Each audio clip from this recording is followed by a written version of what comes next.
एक खूबसूरत धूप वाला दिन था। एक चीवंटी दरिया के किनारे चल रही थी। वो खाना ढूंढ रही थी। अचानक चीवंटी फसल गई। वो दरिया में गिर गई। चीवंटी ने मदद के लिए पुकारा, मदद करो, कोई तो मेरी मदद करो। दरिया बहुत तेजी से बह रहा था। वो बहकर दूर जा रही थी। चीवंटी बहुत डर गई थी।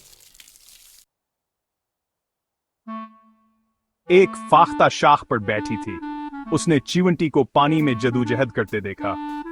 फाख्ता को चीवंटी पर तरस आया। उसने जल्दी से दरख्त से एक पत्ता तोड़ लिया। फाख्ता ने पत्ते को पानी में गिरा दिया। पत्ता चीवंटी के करीब तैरने लगा। चीवंटी पत्ते पर चढ़ गई। ये उसके लिए एक छोटी सी कश्ती की तरह था। चीवंटी अब महफूज थी।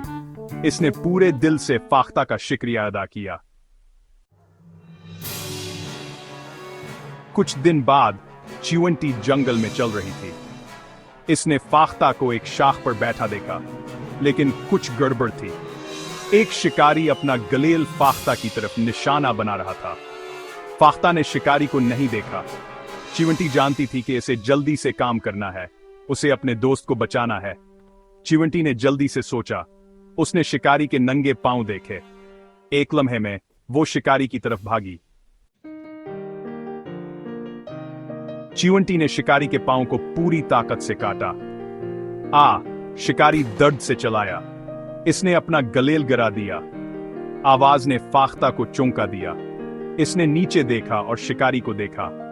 फाख्ता जल्दी से महफूज जगह पर उड़ गई। वो चीवंटी की बहुत शुक्रगुजार थी। चीवंटी ने इसकी जान बचाई थी। चीवंटी और फाख्ता ने इस दिन एक कीमती सबक सीखा। मुश्किल वक्त में दोस्त ही काम आता है। नेकी हमेशा वापस आती है।